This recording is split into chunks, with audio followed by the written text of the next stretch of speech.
전 세계에서 리플의 거래량이 가장 활발한 국가 대한민국. 이제는 정부가 1,400조 원을 손에 쥔 채 투자를 계획하고 있습니다. 2026년을 기점으로 금융당국의 암호화폐 ETF 도입을 공식화하는 로드맵, 주목해야 할 핵심 정리하겠습니다.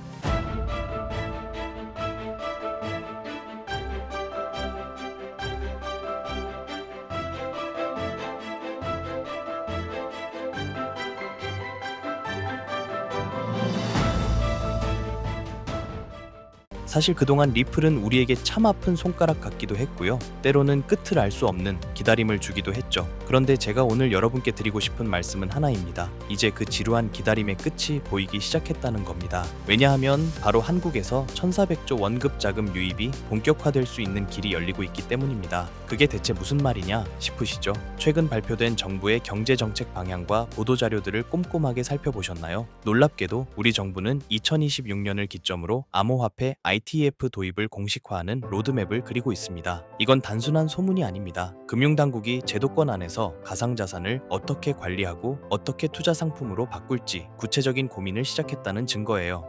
여기서 질문이 나옵니다. 정부는 왜 하필 지금 이 시점에 ETF 도입과 스테이블 코인 제도화를 동시에 검토하고 있을까요? 답은 명확합니다. 이미 전 세계 금융의 흐름이 디지털 자산을 외면할 수 없는 수준까지 올라왔기 때문입니다. 이제는 코인을 단순 투기 자산으로만 보는 단계를 지나서요.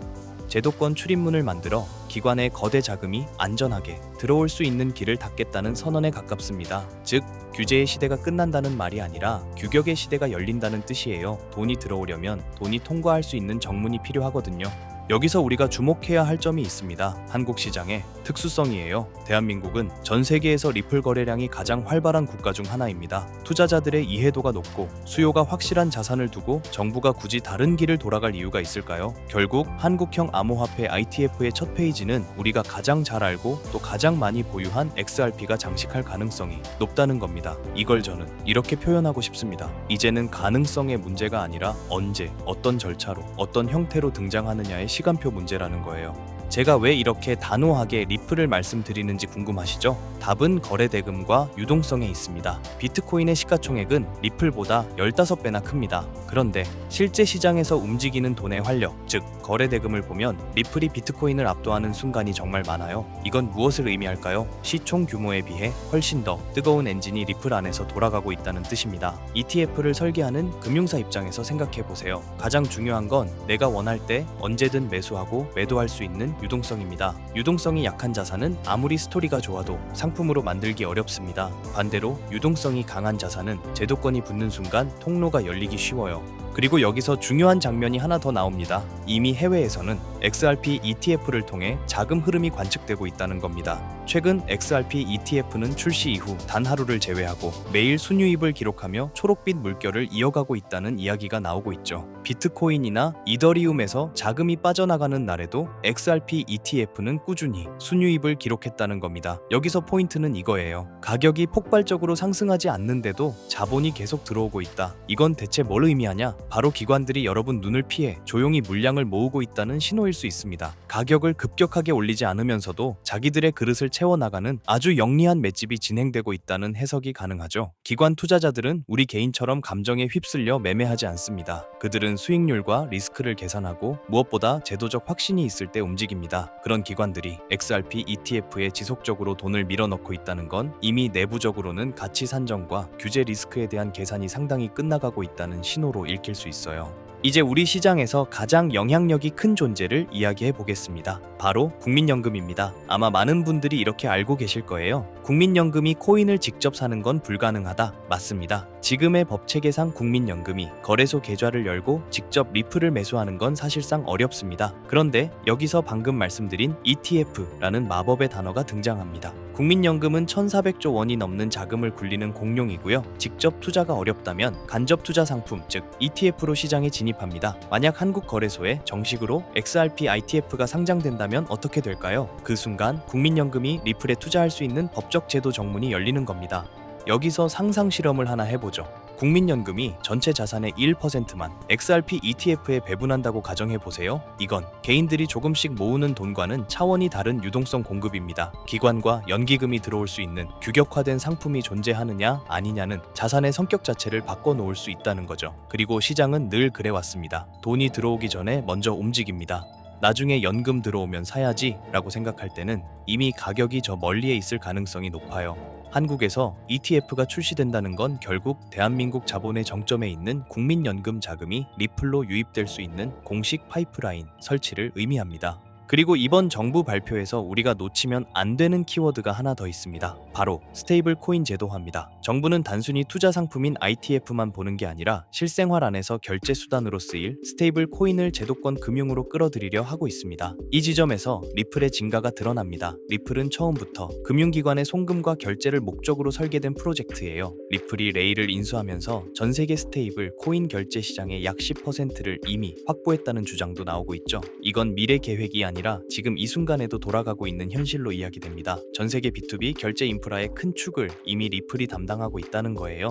스테이블 코인을 제도권 금융 안으로 끌어들일 때 금융당국이 가장 두려워하는 게 뭘까요? 바로 통제 불가능한 자금 흐름입니다. 그런데 리플이 발행한 RLUSD 그리고 리플 원장 시스템은 규제 준수를 우선시하며 설계되었다는 설명이 따라붙습니다. 리플은 전 세계적으로 60개 이상의 규제 라이선스를 보유하고 있고 신탁 구조나 회계 보증 같은 까다로운 제도권 요건을 갖춘 상태라는 이야기들이 나오죠. 게다가 리플은 뉴욕 금융서비스국 신탁 라이선스를 승인받았고 최근 싱가포르 라이선스를 비롯해 영국 금융청의 핵심 라이선스도 확보했다는 흐름이 언급됩니다. 까다롭기로 유명한 라이선스를 다 확보하고 있다는 말은 제도권 금융이 요구하는 높은 수준의 투명성을 맞추고 있다는 해석으로 연결됩니다. 그럼 질문은 이거예요. 한국 정부가 참고하기에 이보다 더 좋은 교과서가 있을까요? 정부는 스테이블 코인을 제도화할 때 당연히 이런 모델을 원합니다. 감시가 가능하고 회계 보증이 명확하고 글로벌에서 검증된 인프라를 갖춘 모델. 리플과 RLUSD의 행보는 정부가 고민하는 관리 가능한 디지털 자산 모델과 상당히 닮아 있다는 해석이 가능합니다. 투자 측면에서는 ITF로, 실사용 측면에서는 결제 인프라로 이 양날개를 동시에 갖춘 자산이 리플이라는 주장에는 분명히 포인트가 있습니다.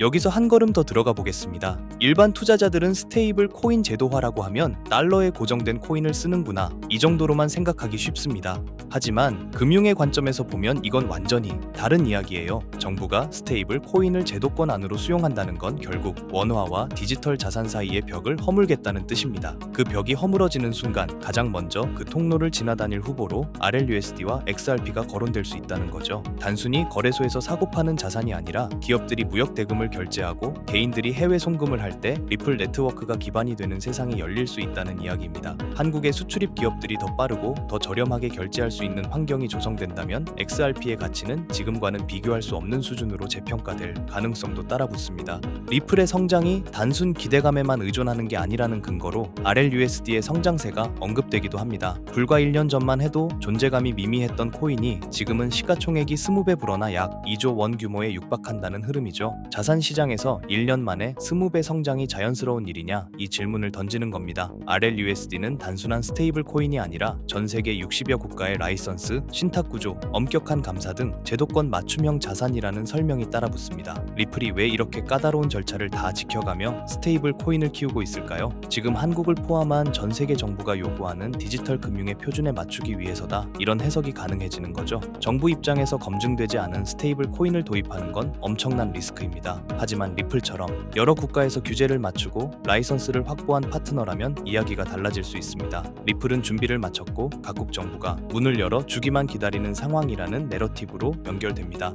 이제 시간표를 보겠습니다. 정부가 제시한 2026년이라는 시점. 누군가에게는 1년이 긴 시간처럼 느껴질 수 있습니다. 하지만 금융시장에서 1년은 눈 깜짝할 사이에 지나가는 찰나입니다. 특히 거대한 제도 변화가 일어날 때는 그 직전 6개월에서 1년이 가장 가파른 가치 변화 구간이 되는 경우도 있습니다. 그래서 어떤 분석에서는 XRP가 이 $100에 도달할 수 있다는 낙관적인 전망까지 거론되기도 합니다. 지금보다 약 100배라는 말이죠. 가능성이 얼마나 되느냐 있느냐는 별개의 문제입니다. 다만 저는 리플이 지금까지 밟아온 행보를 보면 완전히 불가능하다라고 단정하기도 어렵다고 생각합니다. 투자의 세계에서 가장 큰 수익은 남들이 다 확신하고 뛰어들 때가 아니라 안개 속에 가려져 있을 때 먼저 길을 나선 사람들에게 돌아가는 경우가 많습니다. 한국판 XRP ETF가 뉴스 헤드라인을 장식하고 전광판에 상장 소식이 뜰 때는 이미 늦었을 확률이 높습니다. 정부가 로드맵을 발표했고 기관 자금 흐름을 시사하는 데이터들이 언급되고 있는 지금, 바로 지금이 우리가 감정이 아니라 구조로 시장을 봐야 할 때라고 저는 생각합니다. 지금까지의 업데이트된 내용으로 우리가 나가야 할 방향은 이겁니다.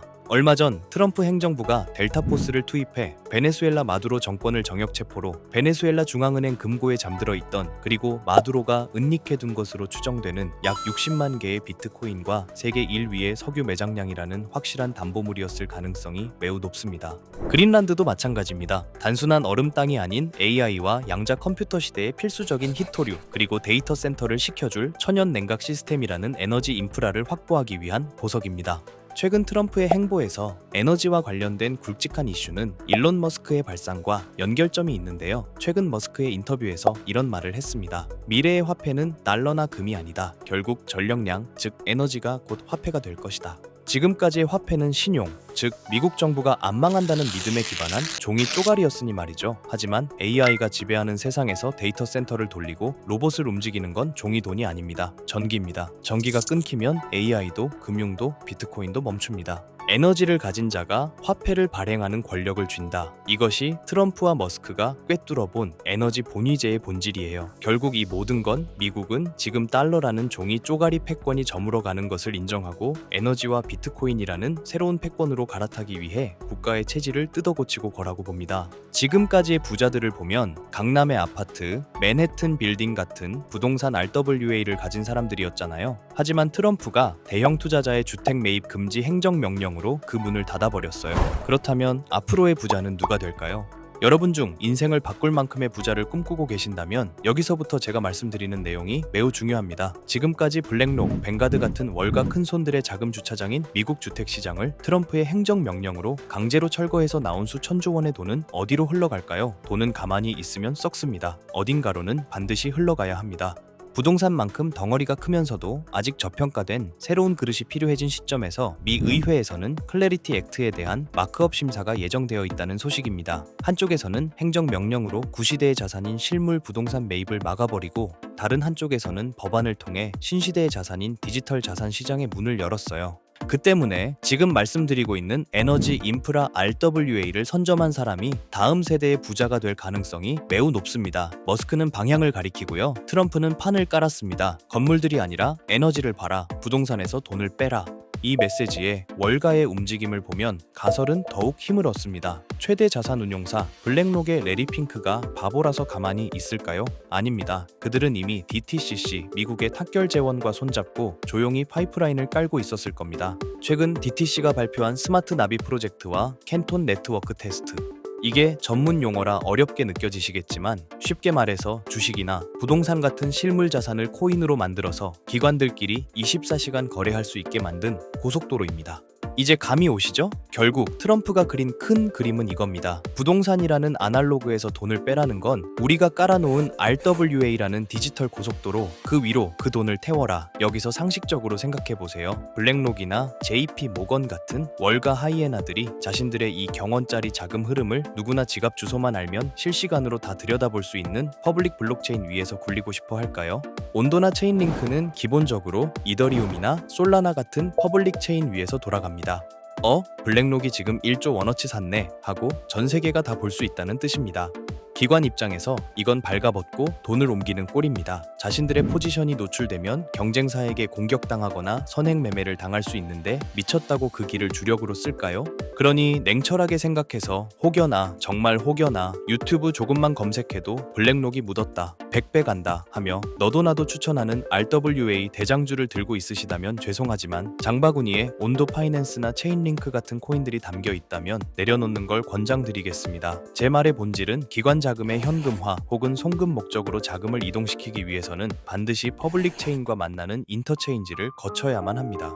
즉 기관의 프라이빗 장부와 우리가 쓰는 퍼블릭 블록체인을 기술적으로 그리고 법적으로 연결해주는 유일한 연결고리. 그러면서도 머스크가 강조한 에너지 데이터까지 처리할 수 있는 미들웨어 코인, 이걸 이야기 드리는 건데요. 티커 세 글자를 딱 찍어드리면 속이 시원하시겠죠? 하지만 저는 리딩방이 아닙니다. 여러분께 고기를 잡는 그물을 드릴 거고 기관들의 비밀 문서와 머스크의 발언을 종합했을 때 이 히든 코인은 반드시 다음 세 가지 조건을 충족해야만 할 것입니다. 첫 번째 조건, 기관의 자금은 캔톤 네트워크라는 자기들만의 지하 벙커에 숨어 있습니다. 모건 스탠리가 비트코인, 이더리움 다음으로 솔라나 신탁을 준비하고 있죠. 이게 무슨 신호일까요? 기관들이 캔톤 네트워크 지하에서 굴리던 자산을 밖으로 빼낼 때 가장 선호하는 출구가 바로 솔라나 생태계가 될 가능성이 높다는 뜻입니다. 즉, 여러분이 찾아야 할 코인은 이더리움 계열의 느려 터진 구형 모델이 아니라 기관들의 고속 거래를 감당할 수 있는 솔라나 기반의 인프라 안에 숨어 있을 확률이 매우 높습니다. 두 번째 조건, 머스크의 영수증이어야 합니다. 이게 진짜 핵심입니다. 머스크는 화폐는 전력이라고 했습니다. 그렇다면 미래의 RWA는 빌딩을 쪼개는 게 아닙니다. 발전소에서 생산된 전력, 데이터 센터의 컴퓨팅 파워, 이 무형의 에너지를 실시간으로 블록체인에 기록하고 토큰으로 바꿔주는 기술, 전문 용어로 디핀, 즉 탈중앙화 물리 인프라라고 하죠. 단순히 금융만 연결하는 게 아니라 에너지 데이터를 처리할 수 있는 오라클 기능이 탑재되어 있어야 합니다.